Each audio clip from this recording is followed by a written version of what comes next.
Kapatid, paano kapag ibinigay sa iyo ni Lord ang breakthrough sa buhay mo? Alam mo ba kung ano yung breakthrough? Ito ang pinaka-powerful na transformative time in your life. Ito ang hinahangad ng bawat Kristiyano. Ang tunay na pagbabago sa kanilang buhay mula sa perfect will ni Lord. Sa breakthrough, parang nagbukas na sa iyo ang heaven's gates. Ang breakthrough, ang pinakil ng lahat ng iyong pagsusumiksik sa ating Panginoon. Ito na ang huling episode, ang pinaka-highlight sa ating Signs series episodes. 3 weeks po tayo nag-post about different signs of provision sa atin ng Panginoon. Maraming insights at katotohanan ng inyong nalaman na kapakipakinabang sa ating buhay sa pagsusumiksik natin kay Lord. At pwede ninyong balikan. I-type nyo lang sa search bar ang hashtag #RunToYouSigns. At ito na nga po for the last episode for this series, isi-share ko sa inyo ang mga senyales na inilalagak na ng Diyos ang breakthrough sa iyong buhay.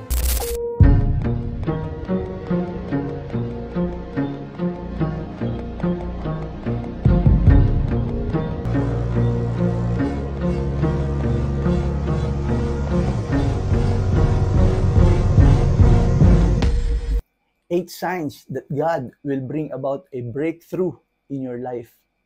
Number 1, renewed strength and resolve. Sa pagharap natin sa mga pagsubok sa buhay, sinuko natin sa Panginoon. Eventually, tayo naman ay nagtagumpay. Ang breakthrough ay ang pagdating ng pagbangon with renewed strength, bagong kalakasan para ipagpatuloy ang buhay na nakapailalim sa aral at katotohanan ng Panginoon. Sa Isaiah 40 verse 31, ang pangako sa atin, "But those who wait on the Lord shall renew their strength. They shall mount up with wings like eagles.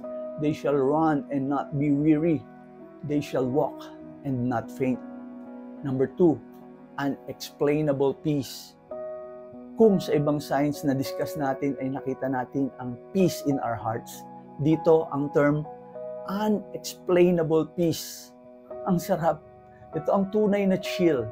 Ang sabi dito ay supernatural peace. Secure and sure kang lumalakad sa katotohanan sa buhay na ito. Walang worries, walang fear. Sino sa atin ang may ayaw magkaroon ng unexplainable peace? Kahit ano pang difficulty ang dumating. At ito ang sign na obvious na God's intervention. Dumadalangin tayo. Lord, panghimasukan mo po ako, pakialaman mo po ang buhay ko, Panginoon. Itago mo ako sa iyong likuran. This is peace. Sa Philippians 4 verse 7 sabi sa atin, "And the peace of God which surpasses all understanding will guard your hearts and minds through Christ Jesus." Number 3, answered prayers. Yung mga panalangin mo may kasagutan. Maliit o malaking sagot man yan, kapatid, it may signal a breakthrough. Sa 1 John 5:14-15 reveals, "Now this is the confidence that we have in Him, that if we ask anything according to His will, He hears us." Number 4, divine opportunities. Bumubukas na ang mga pinto ng opportunities na dati ang hirap-hirap buksan. Kahit anong tumbling mo. Pero ngayon, doors open that previously shut is leading to progress and unexpected blessings.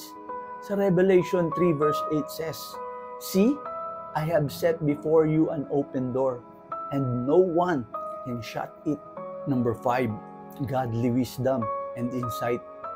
Breakthrough ay dumadating kapag nagsusumikap kang makilala lalo si Lord. Pinapaigting mo ang relasyon mo kay Lord. At kapag dahil dyan, napapansin mo you have a new understanding and revelation of God's wisdom, malapit na ang breakthrough, kapatid. Sa James 1 verse 5 encourages, "If any of you lacks wisdom, let him ask of God, who gives to all liberally and without reproach, and it will be given to him." Number 6, spiritual growth. Nakakaranas ka ng deeper intimacy at tumitibay ang iyong pananampalataya kay Lord. Nandiyan na, abot kamay mo na ang breakthrough. Bantayan mo, ingatan mo na huwag ka mag-backslide. Sa 2 Peter 3 verse 18 guides us, "But grow in the grace and knowledge of our Lord and Savior, Jesus Christ." Number 7, release from bondage. Kung nakakulong ka sa emotional, spiritual, or physical struggles, at sa lahat ng ito ay nalampasan and you are released, it demonstrates God's breakthrough. Naramdaman nyo na ba yung kilabot habang pinag-uusapan natin ito about God's breakthrough sa ating buhay? Pagtrabahuhan natin to, kapatid. Para kay Lord, makakamit natin ang breakthrough. Psalm 107 verse 14 sabi, He brought them out of darkness and the shadow of death and broke their chains in pieces. Number 8, testimonies and praise. A breakthrough often results in glorifying God through testimonies of His work in your life.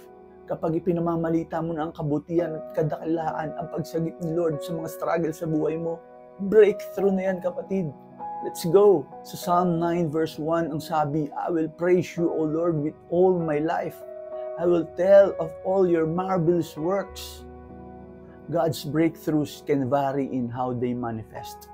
Iba't ibang paraan kung paano mangyayari, but they consistently bring a transformation, hope, and a renewed focus on His purpose. Stay alert. Maging aware ka sa ginagawa ng Panginoon sa buhay mo, kapatid. His works in your life. Remain prayerful. Tumawag sa Kanya ng walang pasubali. Gusto niya yon. And expectant of His faithful intervention. Expect mo na yung pangako niyang yan ay darating na sa buhay mo. Remember, God is with you, guiding you towards His perfect will and timing. Tara, kapatid, manalangin tayo. Maaari kang yumukod o ipikit ang iyong mata at damhin natin ang presensya ng ating Panginoon. Panginoon, salamat po sa iyong walang panghihinang pag-ibig at ang iyong presensya sa aming buhay. Lumalapit kami sa iyo palagi, oras-oras, araw-araw, ibinubulong namin ang iyong pangalan. Buong kababaan kaming humihiling ng iyong pakikinig, Panginoon. Lumalapit kami, Lord, na may puso that is seeking for your intervention. We ask for your breakthrough, Panginoon, sa iyong plano sa amin that is far greater than our plans. Breakthrough in our goals sa aming karir at hanap buhay, sa aming kalusugan, sa aming mga relasyon, sa aming pamilya at sa lahat ng areas ng aming buhay, Lord. Alam namin, Ikaw ay may plano sa bawat isa sa amin at kami ay nagtitiwala sa iyong perfect timing and wisdom. Palakasin mo ang aming pananampalataya at paniniwala, Panginoon, na Ikaw ay may ginagawa sa aming mga buhay. Kahit hindi pa namin ito nakikita, sinusuko namin sa iyo ang lahat ng aming alalahanin at takot sa iyong harapan, Lord, sapagkat alam namin na you are in full control of everything. Punuin mo ng kapayapaan ang aming mga puso na nagmumula sa iyong kaitaasan habang kami ay naghihintay ng iyong miraculous work sa aming buhay. Sa iyo namin tinataas ang lahat. Ikaw po ay worthy ng pagsamba at papuri, Panginoon. This we pray in Jesus' name. Amen.